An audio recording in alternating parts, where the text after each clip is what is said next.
이 일은 아무도 모릅니다. 누구에게도 말하지 못할 이야기라서요. 큰맘 먹고 한번 써보는 것이니 너무 나무라지는 말아주세요. 좋아요, 구독, 알림 설정 부탁드려요. 대학생이 되고 방학한 지 일주일도 안 되었을 때 엄마는 친구분과 시장 가신다고 준비하고 계셨고 저는 늘어지게 자고 있었어요. 새벽 늦게까지 게임하느라 잠이 모자랐거든요. 갑자기 초인종이 울려서 나도 모르게 잠이 깼고 현관 앞에 갔더니 예쁘게 생긴 임산부가 서 있는 거예요. 아이가 언제 나올지 모르겠지만 배가 꽤 커 보였어요. 엄마를 불러서 누가 왔다고 했어요. 엄마는 새 대고 왔어요. 짐 정리는 다 했어요.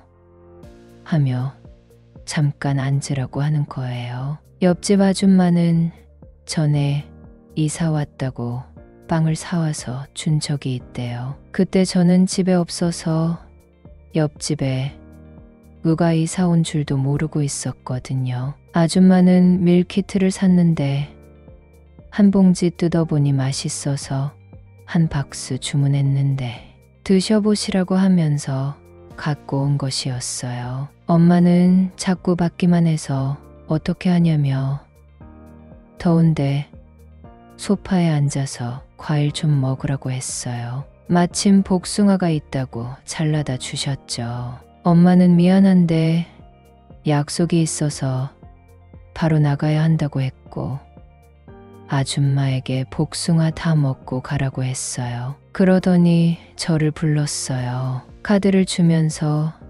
아줌마가 집에 가면 집 앞 슈퍼에서 수박 한 통 사서 갖다 드리라고 하더라고요. 엄마는 먼저 집에서 나갔고 아줌마는 좀 어색한 표정으로 복숭아를 먹었어요. 아기는 언제 나오냐고 물었더니 2달 뒤에 나온다고 하더라고요. 제가 외동으로 자라서 동생 있는 친구들이 무척 부러웠는데 옆집에 새 아기가 생기면 너무 귀여울 것 같은 거예요. 그래서 아기 성별이 뭐냐고 물었더니 딸이라고 하더라고요. 아줌마는 얼굴도 예쁜데 피부는 더 예뻤어요. 친구 누나들은 임신해서 김이 생기고 푸석푸석해져서 고민이라고 하는 얘기를 얼핏 들은 적이 있었거든요. 아줌마는 복숭아 잘 먹었다고 인사하더니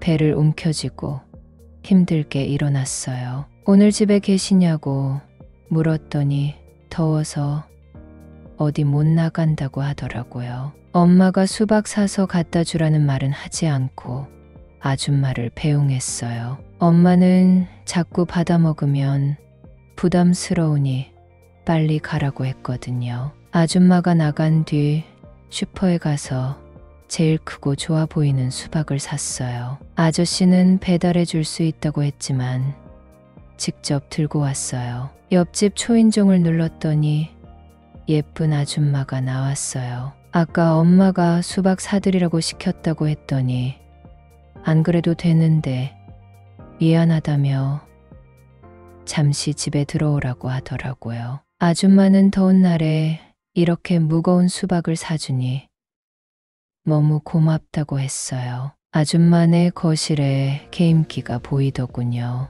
아줌마는 같이 해보지 않겠냐고 했고 저는 아줌마와 나란히 앉아 게임을 했어요. 아줌마는 집에 있기 답답해서 샀는데 은근 운동도 되고 재밌다고 하더라고요. 아줌마는 전공이 뭐냐고 물었고 취업 잘 되는 과에 다닌다고 했어요. 아줌마도 한때 회사에서 인정받으며 열심히 일했는데 결혼하고 바로 임신이 돼서 휴직 중이라고 하더라고요. 앞으로 아기 봐줄 사람도 없는데 회사를 관둬야 할지도 모르겠다고 했어요. 거실에 걸린 결혼 사진을 보니 아저씨도 꽤 미남이더군요. 아줌마는 수박 잘 먹겠다고 인사했고 그날은 바로 집에 왔어요. 어영부영 오후를 보내다가 밤에 옆집 아줌마가 생각났어요. 아줌마에게서 나던 예쁜 냄새가 생각났죠. 아마도 그건 섬유유연제 향인 것 같았어요.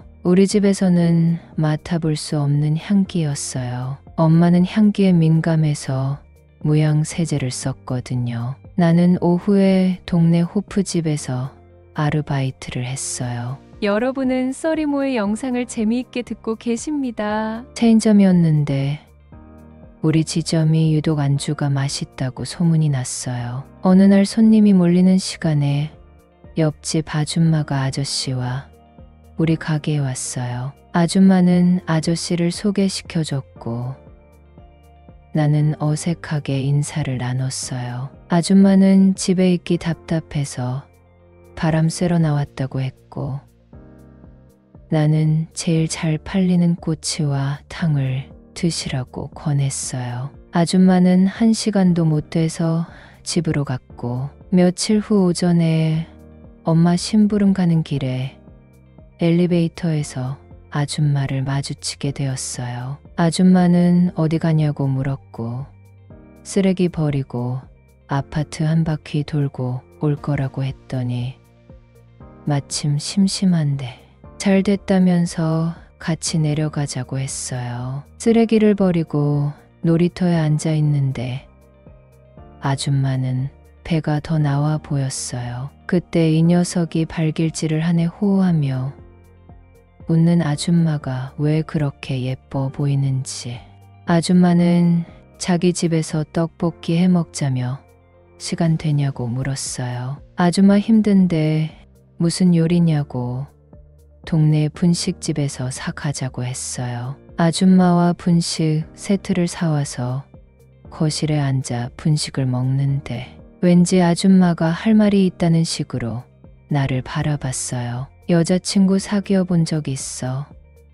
당연하죠 하지만 대답에 자신이 없었어요. 사실 숫자상으로만 성인이었기 때문이었어요. 아줌마는 아이 출산일이 얼마 남지 않아 남편이 너무 조심하고 있다고 하며 말끝을 흐렸어요. 아줌마 머릿속엔 이미 계획이 다 돼 있던 것이었죠. 나는 아르바이트 출근 시간이 얼마 남지 않을 때까지 아줌마와 함께 했어요. 아줌마는 임신 확인 후 남편이 한 번도 가까이 오지 않아 불만이었는데 오늘은 정말 기쁜 날이라며 나에게 갑자기 존댓말을 하기 시작했어요. 나는 예쁜 아줌마에게 아기 낳기 직전까지 그리고 아기 낳고도 틈날 때마다 아줌마네 집에 놀러 가겠다고 약속했습니다. 아줌마는 그 약속을 지키기 위해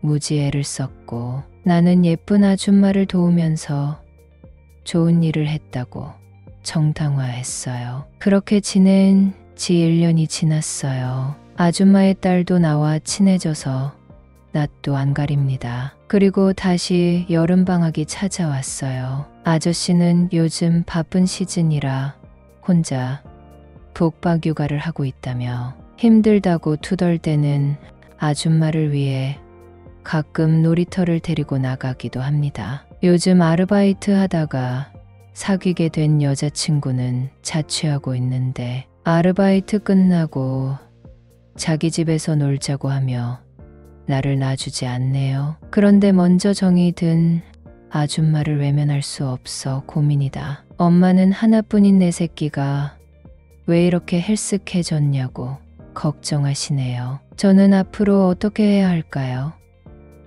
여자친구에게만 집중하고 싶은데 그럴 수 없어서 고민이 크네요.